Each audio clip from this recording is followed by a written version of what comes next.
अगर आपके बगल में कोई खड़ा होकर किसी को चाकू मार रहा है तो आप क्या करेंगे? और चाकू एक बार नहीं 15 बार 16 बार मार रहा हो तो आप क्या करेंगे? और उसके बाद भी वो ना रुक रहा हो और पत्थर उठाकर उसे कुचल रहा हो, लातों से मार रहा हो तो आप क्या करेंगे? क्या एक किसी भी ऐसे शख्स की जो बिल्कुल निहत्था है, जिसे कोई कुचल रहा है, मार रहा है, चाकुओं से ऐसे गोद रहा है, ऐसे काट रहा है जैसे कोई सब्जी काट रहा हो, तो आप क्या करेंगे? सोचिए। आज जनता जिंदाबाद में आपको पूरे 1 घंटे यह सोचना है कि क्या यह समाज इतना बेदर्द हो गया है, क्या यह समाज इतना गंदा हो गया है कि एक 16 साल की लड़की को ऐसा चाकू से गोदा जा रहा है, ऐसा मारा जा रहा है जैसे लग रहा हो कि वो कोई इंसान ही नहीं, जानवर को भी कोई ऐसे नहीं मार सकता है। लेकिन हम देख रहे हैं, हम ये देख रहे हैं कि लड़की को कैसे मारा जा रहा है, हम ये देख रहे हैं कि कितना खून निकल गया, हम ये देख रहे हैं कि लड़की मरी कि नहीं मरी, और बगल से गुजरते जा रहे हैं। आप सुबह से ये खबर देख रहे होंगे कि एक दिल्ली में 16 साल की साक्षी को किस तरह से साहिल ने चाकुओं से गोदकर पत्थरों से मार डाला। मैं इस पर बात नहीं करूंगा, ये खबर आप देख रहे हैं, ये खबर आप जान चुके हैं। मैं जनता के बीच आकर केवल ये पूछूंगा कि जनता जनार्दन बताइए, आम आदमी बताइए कि आपके बगल में कोई अगर इस तरह से बेरहमी से किसी को मार रहा हो तो क्या आपका दिल नहीं पसीजेगा? क्या आप ये नहीं कहेंगे कि रुक जाओ भाई, क्यों मार रहे हो? दिल्ली में ये जो हुआ वो दिल्ली को भी शर्मसार करती। पुलिस पर सवाल उठाएंगे, नेताओं से बात करेंगे, सब कुछ होगा। ये सब कुछ हर हत्या के बाद होता है, राजनीति होती है। कहते हैं दिल्ली पुलिस से ये नहीं संभल रही है, एलजी जिम्मेदार है हमारे पास, ये सब कुछ मैं भी करूंगा। लेकिन बस केवल 1 घंटे आप जनता जिंदाबाद देखिए और अपने मन में जो एबीपी न्यूज देख रहे हैं वो केवल इतना सोचिए कि अगर कोई हमारी बहन बेटी के साथ इस तरह से कर रहा है, इस तरह की घटना को अंजाम दे रहा है, तो क्या हम चुप रहेंगे?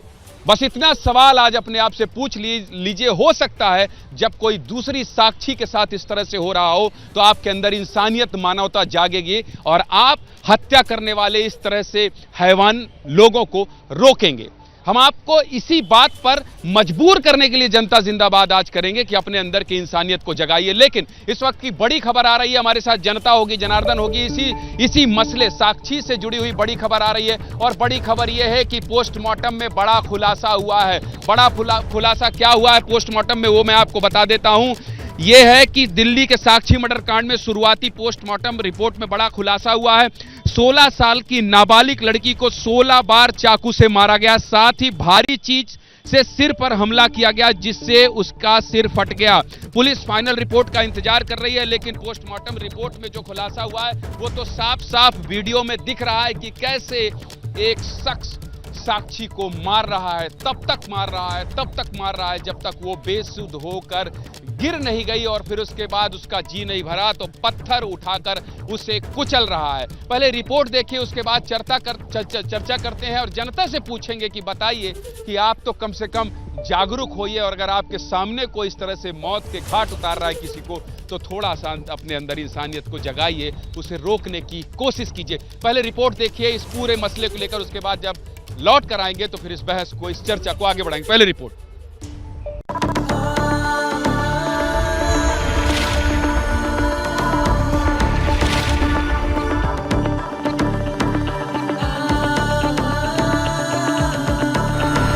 तस्वीरों में देख रहे हैं कि साहिल ताबड़तोड़ जो साक्षी है उसके ऊपर चाकुओं से हमला कर रहा है। 1, 2, 3 नहीं, करीब 2 दर्जन से ज्यादा वार साक्षी के ऊपर किए गए। चाकू से हमला करने के बाद पत्थर से उसके ऊपर हमला करता है। इसी सीसीटीवी कैमरे में ये पूरी वारदात कैद हो गई।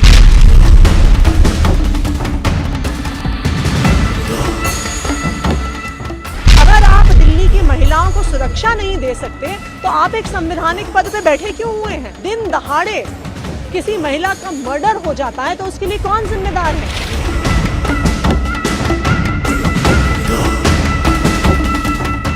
उसने मुझे बताया था कि देखिए साहिल नाम के लड़के से मेरी दोस्त थी, इनकी लड़ाई चल रही थी काफी टाइम से। पुलिस और से प्रशासन से हम चाहते हैं सर हमें इंसाफ चाहिए। ये न्यायपालिका की भी बहुत बड़ी फेलियर है। अगर अब श्रद्धा का हत्यारा फांसी पे लटका हुआ होता तो शायद इस साहिल की, सरफराज के बेटे साहिल की हिम्मत नहीं होती। नाम बदलकर आदमी की जाति नहीं बदलती है।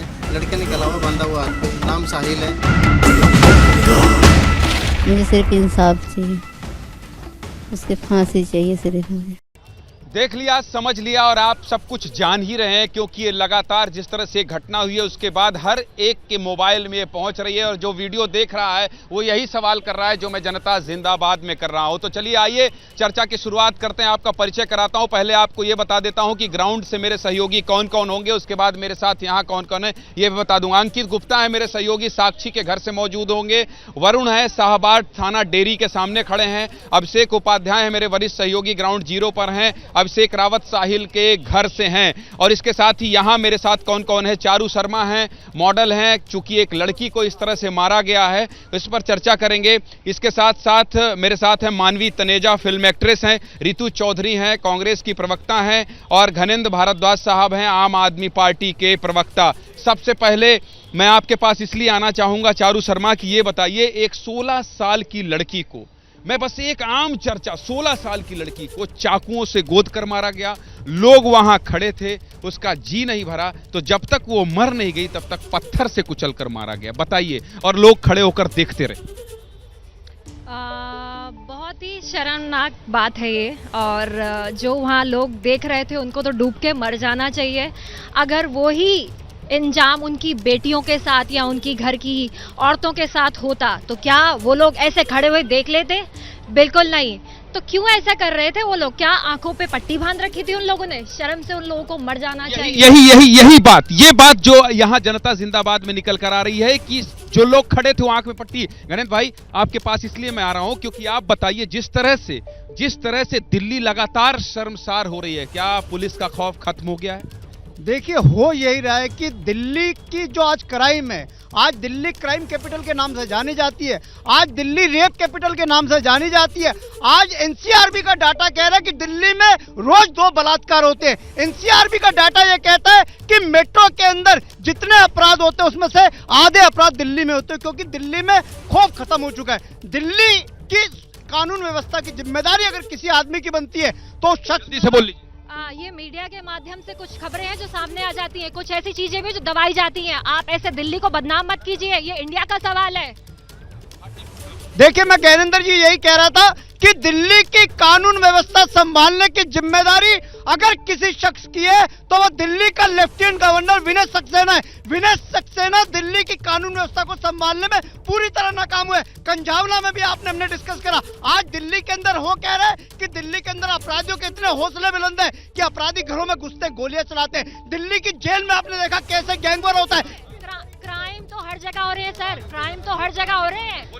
लेकिन पूरी की पूरी जिम्मेदारी मैं फिर कह रहा हूं कि आज अपराधियों के हौसले इतने लड़की का 16 साल की लड़की का निर्बस जिस तरीके से दुख के साथ घटना हुई, अभी तक दिल्ली के एलजी की स्टेटमेंट नहीं, दिल्ली के पुलिस कमिश्नर की स्टेटमेंट नहीं, और दिल्ली की जिम्मेदारी होम मिनिस्टर की उपाध्याय मेरे अमित शाह। अगर कोई राजनीतिक षड्यंत्र रचना होता अमित शाह की स्टेटमेंट आई थी, अभी तक अमित शाह की स्टेटमेंट नहीं, क्योंकि दिल्ली की कानून की जिम्मेदारी अमित शाह की है।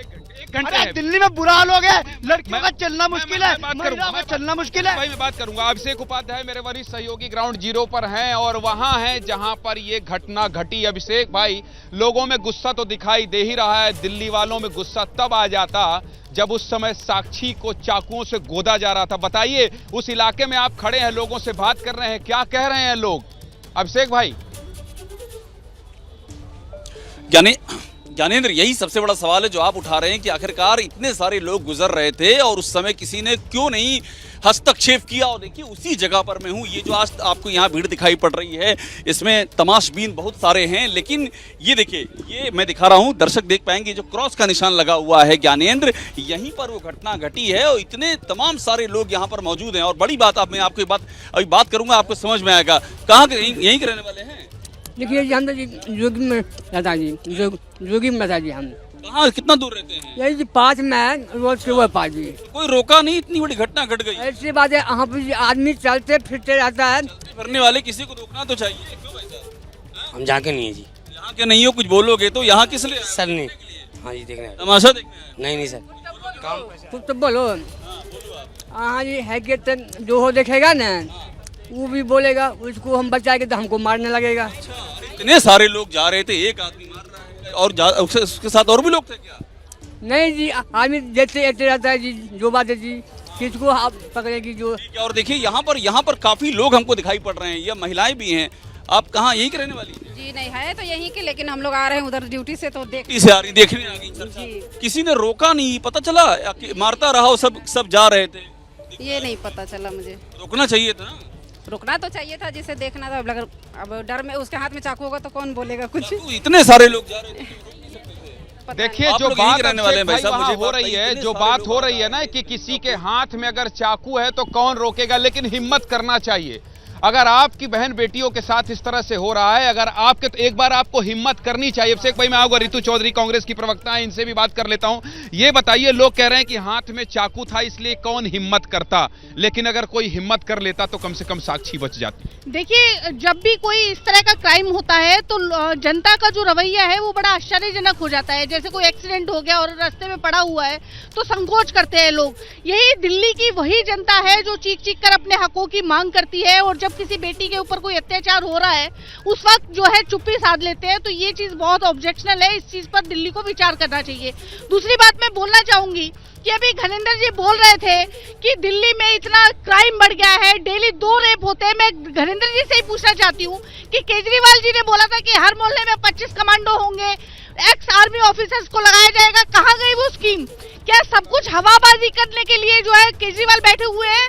क्या जनता के प्रति उनका कोई कर्तव्य नहीं है? क्या वोट लेकर केवल और अपना उल्लू सीधा करना, ये केजरीवाल जी का वो है? आइए, केजरीवाल और एलजी तक बात जाने लगी है, अभी और जाएगी, लेकिन मेरे अंकित गुप्ता सहयोगी साक्षी के घर पर हैं। उस साक्षी के घर में है जिसके माता पिता ये सोच रहे होंगे, निश्चित तौर पर सोच रहे होंगे कि किस शहर में आकर बस गई, ये कौन सा शहर है जहां मेरी बेटी को चाकू से गोदा जा रहा था, पत्थरों से कुचला जा रहा था, लोग सामने से गुजर रहे थे लेकिन कोई उसको बचा ना पाया। अंकित भाई, आपकी बात हुई होगी, साक्षी के माता पिता से बात हुई होगी, उनका स्टेटमेंट आया है, अभी क्या कह रहे हैं? साक्षी के घर में लोग जुटना तो शुरू कर ही दिए होंगे, वहां पर आके हाल चाल, लेकिन जब जुटना था, जब साक्षी को बचाना था तब तो कोई नहीं आया। उनके परिजन क्या कह रहे हैं अंकित भाई?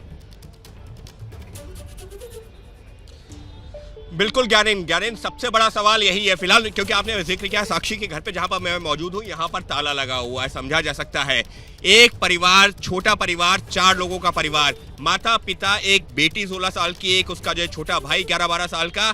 बेटी की हत्या हो जाती है, निर्मम हत्या हो जाती है। परिवार फिलहाल जो है अस्पताल, शमशान घाट और थाने के चक्कर लगा रहा है, यहाँ दरवाजा बंद है। लेकिन जो सबसे बड़ा सवाल है ना, जो आप भी उठा रहे हैं, मैं भी उठा रहा हूँ, एबीपी न्यूज उठा रहा है, कि साक्षी का असली हत्यारा है कौन? वो हैवान तो है ही जिसने बार बार चाकुओं से गोदा, इतना ही नहीं लाते चलाई, इतना ही नहीं पत्थर चलाया। लेकिन क्या वो लोग नहीं है जो वहां पर खड़े होकर देख रहे थे? 12-13 लोग। साक्षी का असली हत्यारा क्या समाज को नहीं माना जाए, उन लोगों को नहीं माना जाए जो लोग वहां खड़े होकर के अगर हेल्प कर देते तो शायद जिंदा होती, बच सकती थी, बचा सकते थे लोग, बचा सकते थे। आप क्या मानते हैं, अगर लोग मदद करते और क्या बचती और क्या? क्यों नहीं मदद कर रहे हैं? क्यों नहीं? आपको क्या लगता है, क्या वजह रही? खौफ होगा किसी बात का, किसी बंदे का। लेकिन अगर जो है लोग मदद कर देते सही टाइम पे तो अस्पताल पहुंचा देते, शायद बच जाती। ये चीज जो है समाज के अंदर जिस तरीके की गुंडागर्दी चल रही है, लोग अपने बच्चों से डरते हैं। क्योंकि अभी जो यहाँ पे बातें हो रही है कि धमकियाँ मिलती है कि तुम्हारे बच्चे को मार देंगे, तुम्हारे पति को मार देंगे। कौन देता है धमकियाँ? यही गुंडे देते हैं, जो काम करते हैं, बदमाश देते हैं। इस तरीके की यहाँ शिकायतें आती रहती है। हाँ, क्या कह रहे? ये बदमाशी गिरी है सर, आके धमकी दे जाएंगे घरों में, लोगों को बच्चे के पढ़ने अंकित भाई, ये बहुत बड़ी बात जो आप जनता से बात कर रहे हैं, वहां के लोगों से बात कर रहे हैं अंकित भाई, और वो ये कह रहे हैं कि लोग धमकियां देते हैं, लोग धमकियां देते हैं। घनेंद्र भाई आम आदमी पार्टी से हैं, मैं पार्टी की बात नहीं करूंगा, लेकिन जो आप बात कह रहे हैं उस तरफ मुझे जाना पड़ेगा। आम आदमी पार्टी के प्रवक्ता हैं तो गलत ही बोलेंगे, मैं बिल्कुल नहीं मानूंगा। अगर कोई धमकी दे रहा है दिन दहाड़े दिल्ली में, देश की राजधानी में, तो निश्चित तौर पर यह चिंता का विषय है। मानवी तनेजा है, फिल्म एक्ट्रेस है, इनके पास आता हूं। ये बताइए, मैं तो केवल इसी पर बात करूंगा कि क्या हो गया, तड़पती रही साक्षी और देखती रही दिल्ली। देखिए, मैं आप ही की बात से बढ़ा करके बोलूंगी कि जैसे बोला इतने सारे लोग वहां से गुजर रहे थे, 16 चाकू मारे और 16 लोग ही वहां से गुजर रहे थे, तो किसी में भी ऐसा वो नहीं आया कि आकर के उसको बचाएं। अब 16 लोग और एक बंदा, एक व्यक्ति और 16 लोग में आप रेशियो देख लीजिए। अगर कोई चाहता, किसी के इंटेंशन होते तो वो जरूर बच जाती। लेकिन मैं यहाँ पे एक और बात ऐड करना चाहती हूँ, लोगों को यहाँ पे जहाँ पे पैसा सबसे बड़ा होता है ना, वही वो काम करते हैं। लोग वहाँ पे रील बना रहे थे, वो इंस्टाग्राम पे अपलोड करने के लिए, यूट्यूब पे अपलोड करने के लिए लोग वहाँ पे रील बना रहे थे कि कहीं ना कहीं से उनको बेनिफिट हो जाए, ज्यादा व्यूज मिलेंगे, लाइक मिलेंगे तो बेनिफिट हो जाए। ये कैसे, ये नई जानकारी दे रहे हैं आप? रील कहाँ बना रहे थे? वहाँ रील बना रहे थे? आपको भी वीडियो मिली, लोग रील बना रहे थे इंस्टाग्राम। अगर आप जब चाकू मारा जा रहा था तब चाकू मारा जा रहा था, लोग रील बना रहे थे, इंस्टाग्राम और यूट्यूब पे अपलोड कर रहे थे, लेकिन कोई भी उठ करके साक्षी को बचाने नहीं जा रहा था। मैं इन सबसे पूछना चाहती हूँ, इनकी भी बेटियां होंगी घर में, क्या अगर इनकी बेटियों पे ऐसा कुछ हो रहा तो जा करके बचा। रत्ना जी फिर मैं आ रहा हूँ, एसीपी साहब आपके पास आ रहा हूँ। हाँ, कुछ समाज की इस जो जनता के पास आ रहा हूँ मैं, आप सभी लोग से पूछूंगा दिल्ली में जो हुआ और लोग क्यों देख रहे थे, क्यों तड़प कर एक लड़की दम तोड़ देती है और कोई आगे नहीं आता है। हाँ बोलिए सर, बार बार समाज पर प्रश्न किया जा रहा है। मैं ये कहना चाहती हूँ कि बचपन से हम सबने सुना है, साधो ये मुर्दन के गांव। तो मुर्दन के गांव का तो कल एहसास हमने दिन में 2 बार किया। सुबह किया जब नई संसद में पर बात करिए ना, संसद पे एक लड़की मरी है, एक लड़की को मार डाला गया। अब मैं ब्रजभूषण शरण सिंह और पहलवानों पर मैं कई बार जनता जिंदाबाद कर चुका, इस पर बात कीजिए, इस पर आइए रत्ना जी कुछ बात कर लेते हैं। समाज के लोगों को, दिल्ली के लोगों को थोड़ा जागरूक कर लेते हैं। आरोपी के बगल में माननीय लोग खड़े थे निर्विकार होके, वही निर्विकार समाज बना दिया गया। जब प्रधानमंत्री मन्नू की ये फॉलो करता है भाई साहब, तो मन्नू की जनता भी फॉलो करती है, और वही हो रहा है। इस समाज को असंवेदनशील बनाने वाले यशस्वी प्रधानमंत्री मोदी जी हैं, उनसे लॉ एंड ऑर्डर संभल नहीं रहा। मैं देश की आधी आबादी की तरफ से कहना चाहती हूँ, माननीय मोदी जी इस्तीफा दे दीजिए, महिला सुरक्षा आपके बस की बात नहीं है। ठीक है, चलिए इस्तीफा मांगिए, इस्तीफा बिल्कुल मांगिए, मांगना चाहिए आप लोगों को। जो जिम्मेदार है उन्हें बिल्कुल जिम्मेदारों से सवाल तो पूछा जाना चाहिए। मैं जनता जिंदाबाद में केवल जनता को ये नहीं कह रहा हूं कि आप जागरूक होइए, मैं उन जिम्मेदारों को भी कह रहा हूं कि आखिर क्यों अभी भी जो घनेंद्र भारद्वाज कह रहे हैं इस जिम्मेदारी को क्यों नहीं समझ रहे हैं। जिम्मेदार की दिन दहाड़े कोई किसी को धमकी कैसे दे रहा है। जो मेरे सहयोगी अंकित गुप्ता वहां स्थानीय लोगों से बात कर रहे हैं तो वहां से बात निकलकर सामने आ रही है। मेरे साथ अभिषेक रावत और वरुण भी होंगे मेरे सहयोगी, उनके पास भी चलेंगे। लगातार हम ये सवाल उठा रहे हैं कि आखिर चाकुओं से गोदा जा रहा है और लोग खड़े होकर तमाशबीन क्यों बने हैं। वरुण जैन मेरे सहयोगी सुबह से लगातार इस पूरे मसले पर ग्राउंड रिपोर्ट कर रहे हैं और पल पल क्या हो रहा है वहां पर परिवार के लोगों से बातचीत के अलावा और सभी लोगों से बात कर रहे हैं। क्या अपडेट है थाने पुलिस से, सब कुछ आपको बताएंगे। वरुण मेरे सहयोगी जुड़ गए हैं। वरुण, क्या अपडेट है अब तक इस पूरे खबर पर? वरुण। देखिए ज्ञानेंद्र, जो तस्वीरें भी सामने आई है वो कोई पहली तस्वीर नहीं है। आपने कंझावला का भी जिक्र किया था, कंझावला के अंदर भी हुआ था कि आरोपी थे, उन्हें पता था कि लड़की गाड़ी के नीचे फंसी है, तब भी 12 किलोमीटर तक घसीटते रहे। ये अमानवीय चेहरा जो जनता का, आम लोगों का अक्सर देखने को मिलता है। लेकिन अब जब पुलिस की जांच आगे बढ़ रही है इस मामले में, तो कई चौंकाने वाली बात सामने आई है। पुलिस ने जब आरोपी साहिल को गिरफ्तार किया तो उसके हाथ में कलावा बंधा था। यहाँ पर सीधा सीधा एक और नए मसला सामने आता है कि कहीं ये पूरा का पूरा मामला लव जिहाद से तो नहीं जुड़ा है। कहीं ऐसा तो नहीं कि आरोपी साहिल खान ने अपनी आइडेंटिटी जो साक्षी है उससे छुपाई हो, क्योंकि इन दोनों के बीच में झगड़ा हुआ था। कहीं उनके बीच के झगड़े की ये भी एक बड़ी वजह तो नहीं बनी। ये ऐसे कई सवाल है जिनको अब पुलिस जानना चाहती है और अब साहिल से पूछताछ कर रही है कि इन दोनों के बीच कब दोस्ती थी, कितने समय से एक दूसरे को जानते थे, इनके बीच जो झगड़ा हुआ वो झगड़े की वजह क्या थी, कहां से उसने चाकू खरीदा और क्या कहीं इस हत्याकांड के पीछे लव जिहाद, जो हमने पहले भी कई बार मुद्दे उठाए हैं, जो अक्सर देखा गया है कि कहीं ऐसा तो देखिए हाथ में कलावा बंधा हो अंकित भाई और लव जिहाद से लोग जोड़ रहे हो, क्या आइडेंटिटी छुपा कर रखा हो, ये सब पुलिस की जांच में पता चलेगा, पुलिस पूछताछ करेगी। लेकिन मैं आऊंगा, अब इसके बाद आऊंगा तो केवल जनता से जनता की बात पूछूंगा कि कैसे आखिर लोग यहां पर खड़े होकर तमाशा देखते रहे। आप जनता जिंदाबाद देख रहे हैं देश की राजधानी दिल्ली से, और दिल्ली से जो खबर मैं आपको बता रहा हूं, जो खबर आप सुन रहे हैं और सुबह से जो वीडियो आप देख रहे हैं वो दिल्ली का ही है, इस पर आप शक कीजिए। अभिषेक रावत मेरे सहयोगी लगातार, साहिल चूंकि गिरफ्तार हो गया है, जो आरोपी है वो गिरफ्तार हो गया है, लेकिन साहिल के घर से अभिषेक रावत लगातार मेरे साथ बने हुए हैं। अपडेट बताइए अभिषेक भाई, अपडेट बताइए, अगल बगल कौन है, घर में ताला लगा है, लोग क्या कह रहे हैं साहिल के बारे में, जो जानते थे या जो जानते हैं साहिल को। अभिषेक। जी ज्ञानेंद्र, मैं आपको सबसे पहले तो दिखाना चाहूंगा कि साहिल इसी घर के अंदर ग्राउंड फ्लोर पर बतौर किराएदार पिछले 2 साल से रह रहा था। यहाँ पर उसके साथ उसके माता पिता और 3 बहनें रह रही थी। पिता जो है कल रात को पुलिस पिता को साथ में ले गई थी क्योंकि साहिल फरार हो चुका था, और उसके बाद पुलिस को उन्हीं से पता चला कि ये मूलतः बुलंदशहर के रहने वाले हैं, जिसके बाद आज जो है साहिल को बुलंदशहर से गिरफ्तार कर लिया गया है। इसके अलावा मैं आपको ये भी बताना चाहूँगा कि साहिल ने कितने सुनियोजित तरीके से ये हत्या को अंजाम दिया है, क्योंकि वो अपनी बाइक को अपने घर के सामने ही जो खाली प्लॉट है यहाँ पर छोड़ के गया हुआ है, वो यानी कि किसी और वाहन से वहाँ पहुँचा है, जिससे कि किसी को उसका कोई क्लू ना मिल पाए कि ये हत्या किसने अंजाम दी है। वो तो शुक्र है कि वहाँ पर सीसीटीवी लगा हुआ था और वो फुटेज में साफ साफ नजर आया है, जिसके बाद उसकी पहचान हो चुकी है। अब मैं आपको यहाँ पर कुछ लोग सीसीटीवी लगा हुआ था और सीसीटीवी में ही सब कुछ कैद हो गया, जिसकी वजह से देश ये देख पा रहा है कि बताइए कोई इतना हैवान कैसे हो सकता है। यासिर भाई, लगातार जब आप नहीं थे तो लोग यही कह रहे थे कि बताइए एलजी और केजरीवाल वाली राजनीति यहाँ फिर शुरू हो गई। 16 बार चाकुओं से गोदा, पत्थरों से मारा, और वहां के लोग अभी भी कह रहे हैं कि यहाँ पर धमकियां दी जाती हैं। ये कैसा लॉ एंड ऑर्डर है, और ये कंट्रोल से तो बाहर दिल्ली दिखाई दे रही है। देखिए, सबसे पहले जो घटना है बहुत दर्दनाक घटना है और हृदय विदारक जो तस्वीरें आ रही हैं। आप ब्लेम गेम कब तक खेलते रहेंगे? हमें समाज के अंदर मैसेज देना चाहिए।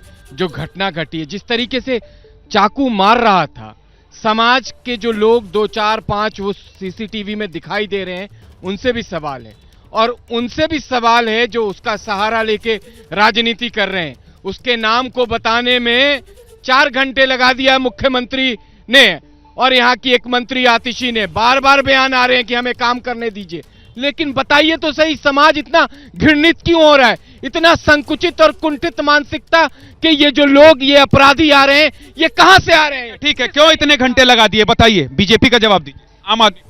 देखिए, मैं फिर वही कह रहा हूं कि दिल्ली की कानून व्यवस्था की जिम्मेदारी अगर किसी की बनती है तो वो अमित शाह की और दिल्ली के। एक लाइन में जवाब। ये देखिए, ये एक लाइन में राजनीति कर रहे हैं, राजनीति कर रहे हैं। अरे वैसे ही पूछूंगा, ये जनता जिंदाबाद है। एक लड़की की मौत पर राजनीति करेंगे तो ना आपको छोड़ूंगा ना आपको छोड़ूंगा। बोलिए। पुलिस का काम, पुलिसिंग का काम पुलिस करेगी या वो भी हम करेंगे? मैं तो कह रहा हूँ। बताइए। बड़ी बड़ी बातें करते हैं पुलिसिंग की। आप ही कहते मैं कहा, आप आइए ना, आप ही पे घुस जाइए। इतनी बौखलाहट आप उस महिला के ऊपर किसी तरह, जिस बच्ची की हत्या हुई है, जो अपराधी है, जो अपराधी मानसिकता का परिवार है, उसके ऊपर आप नहीं आ रहे क्योंकि तुष्टि कर अपराधी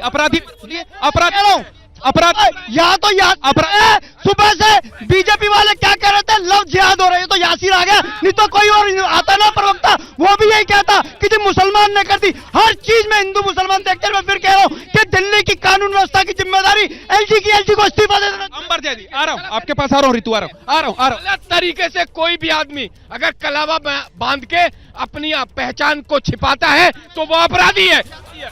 जनता के पास आ रहा हूँ इस पूरे मसले पर। अंबर जैदी, रुक जाए 1 सेकंड, आ रहा हूँ। देख लीजिए, वो भी चुप खड़ी है। आ रहा हूँ। वो बोल रही है। महिला और एक दिल्ली वासी होने के नाते एक बात कहना चाहती हूँ कि जब हमारे देश में 2012 में निर्भया कांड हुआ था, तो आम आदमी पार्टी जब उस वक्त अस्तित्व में नहीं थी, तो उसी को आधार बनाकर, महिलाओं की सुरक्षा को आधार बनाकर ये लोग सत्ता में आए थे। और आज इनके राज में महिलाओं की स्थिति क्या है? सिर्फ वो कह रहे हैं लॉ एंड ऑर्डर तो आपके पास है, से उस पाले में जाती है, उस पाले से इस पाले में आती है। दिल्ली की लड़कियों का, महिलाओं का क्या, किससे सवाल करे? केंद्र और सिर्फ वो आप इधर फेंक देती है, वो उधर फेंक देती है, हम किसके पास जाए, किससे सवाल करे? आखिर बताइए, इस स्थिति का जिम्मेदार कौन है? तिवारी जी, मैं फिर कह रहा हूँ, दिल्ली की पुलिस अरविंद केजरीवाल को दे दो, जैसे स्कूल अस्पताल ठीक करे, दिल्ली की पुलिस भी ठीक कर देगी। ऋतु, एक सेकंड, आ रहा हूँ। लड़ लो आप, लड़ लो। वाह तमाशा देखिए। बस एक 16 साल की लड़की की मौत हुई है, चाकुओं से बेरहमी से मारा गया। बोलिए। इनकी जो है नूरा कुश्ती चालू है। लड़की हूँ, लड़ सकती हूँ, शुरू हो गए ये।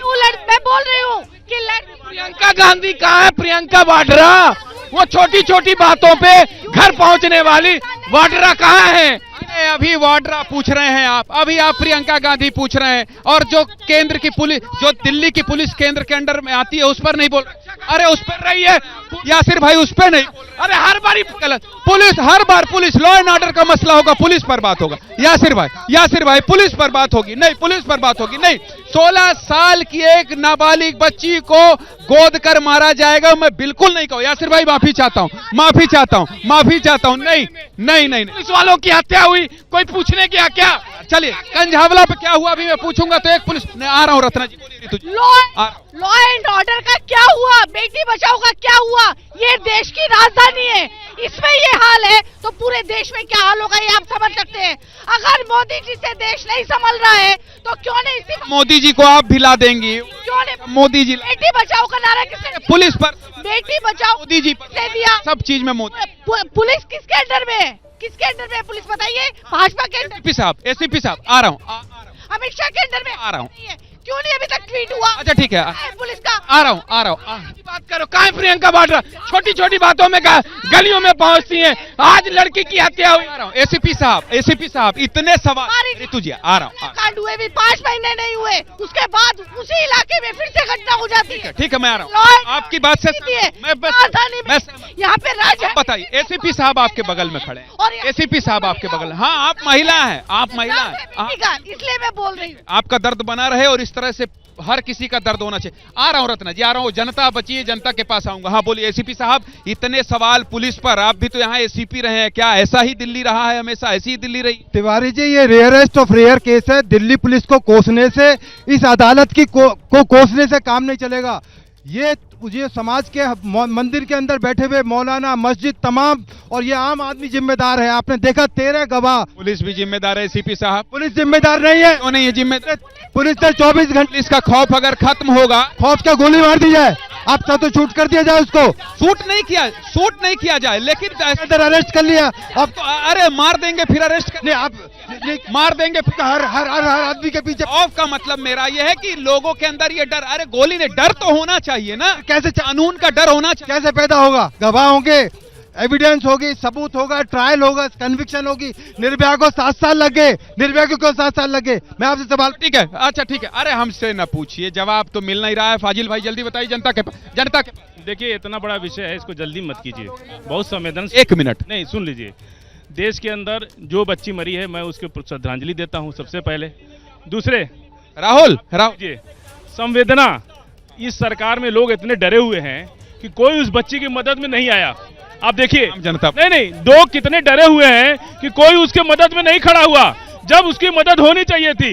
सरकार फेल है कि लोगों को मदद देने में फेल है। कोई नहीं हो रहा है। आम जनता क्या बोल रही है? किसी के पास जिसकी मौत हुई है वो तो मौत हो गई है, उसके जवाब में उसके हक के लिए कोई नहीं लड़ेगा। बस अपनी अपनी पार्टी चमकानी है, अपने अपने पक्ष रखने हैं, चाहे वो कांग्रेस हो चाहे आम आदमी पार्टी हो, सब अपने अपने पॉलिटिक्स। जो सवाल नहीं, मैं भटकने नहीं दूंगा। देखिए आपके सबके पास आ रहा हूं, आपके सबके पास आ रहा हूं। अब मैं सबके, जनता की बारी है, अब मैं आप लोगों के पास आ रहा हूं। देखिए भटकने नहीं दीजिए। ये जिम्मेदार वो जिम्मेदार, ये सब कर रहे हैं, ये सब कर रहे हैं। ये फैल एक सवाल आज हम लोग अपने आप से पूछते हैं। समाज को जागरूक करने का काम जनता जिंदाबाद में करते हैं, और आप सबके पास राजनीति बाद में। मैं आप सबसे जानना चाहता हूं कि अगर आपके बगल में कोई किसी को चाकुओं से गोद रहा होता, पत्थरों से मार रहा होता, तो आप क्या करते? मैं सबके पास आऊं, नहीं क्या करते, मैं एक एक करके आ रहा हूं सबके पास, अपनी अपनी बात क्या करते? अगर इसी तरह से जैसे साक्षी को मारा गया, कोई आपके बगल में मार रहा होता, दिल पर हाथ रख के बताइए आप क्या करते? क्या करते? उसको 1 सेकंड। अपने को मार रहा होता, अपने को मार रहा होता तो क्या करते? क्या वही, हाँ ठीक है, आपने अच्छा जोड़ दिया। किसी आपके अपने को मार रहा होता तो क्या करते? बताइए क्या करते? मर्डर कर देते उसका तुरंत। मर्डर तो नहीं, बचाने की बात करिए। क्या करते? बचाते उसको। क्या करते बताइए? नहीं, उसको भी कंप्लेन करते, वहाँ पे पुलिस आती। क्या करते? हमारे पास शायद उतनी स्ट्रेंथ नहीं है कि हम कॉन्फिडेंस से बोल सके कि हमारी एडमिनिस्ट्रेशन बचा पाएगी, अदरवाइज हम जोर शोर उठाते। So problem is the administration. आम जनता का रिएक्शन है, आम जनता का रिएक्शन क्या? ये सबसे पहले तो जब अगर हम वहाँ खड़े रहते तो सबसे पहले तो उसकी मदद करने के लिए। हेलो हाँ बताइए क्या करते? मदद करना है सबसे पहले तो। जो आदमी वहाँ पे देख रहे किसी के साथ कुछ भी हो रहा है तो वहाँ पे सबको हेल्प करनी चाहिए। इतने लोग थे, अकेला वो क्या कर लेता? वहाँ पकड़ते उसको। अच्छा आ रहा हूँ जनता से बात करूंगा। ये सवाल अधूरा है, आपसे बात करूंगा। लेकिन अभिषेक उपाध्याय मेरे वरिष्ठ सहयोगी, मैं आ रहा हूँ गणेंद्र भाई। वहां चश्मदीद से बात की है, जो इस पूरे घटना का चश्मदीद है, उससे अभिषेक उपाध्याय ने बात की है। क्या कह रहे हैं पहले वो सुन लेते हैं।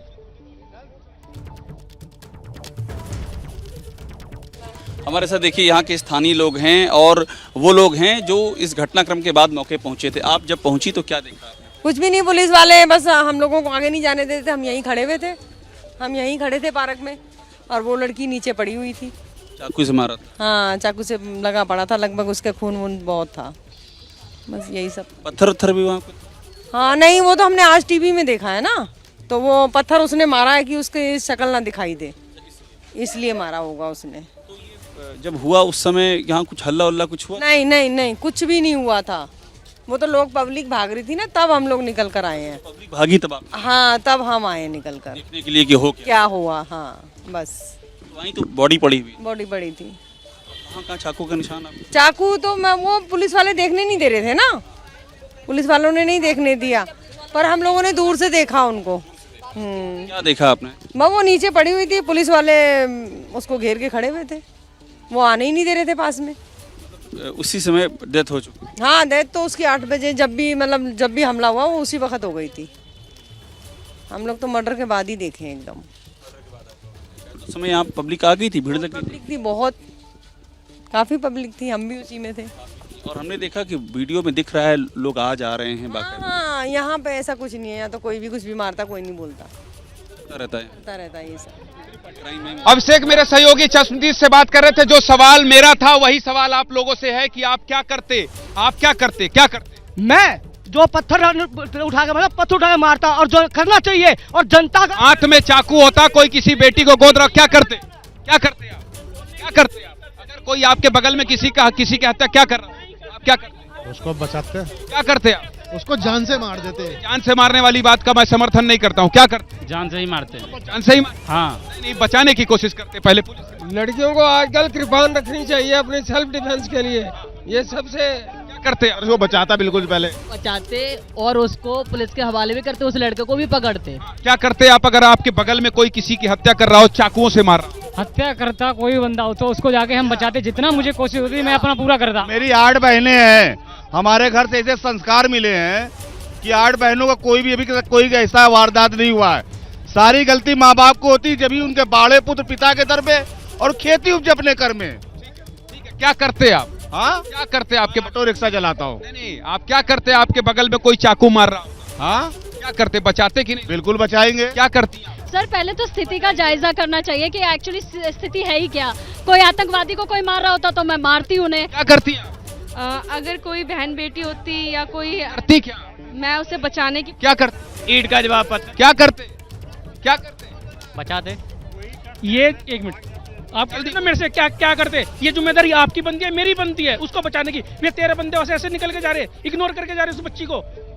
क्या ये इंसानियत है? सर, अवेयरनेस की जरूरत है, देश को ये जागना चाहिए। हर किसी। अच्छी बात है। कम से कम जनता जिंदाबाद में मुझे लग रहा है आज के एपिसोड में मैं लोगों को ये जागरूक तो कर पाया, ये सवाल पूछकर देश की जनता तक ये खबर तो पहुंचा पाया कि हम अगर होते तो ये करते। और इसी संदेश के साथ आज का जनता जिंदाबाद का ये एपिसोड यहीं खत्म कर रहा हूं कि अगर आपके बगल में कोई ऐसी घटना हो तो आप ऐसे आंख बंद मत कीजिए, कम से कम कोशिश कीजिए अपने आप को सुरक्षित रहते हुए कि एक बच्ची की जान लोगों के सामने न जाए। फिलहाल मुझे मेरे सहयोगी राहुल मिश्रा और सुरेंद्र को इजाजत दीजिए। आगे की खबरों के लिए आप बने रहिए एबीपी न्यूज के साथ। नमस्कार।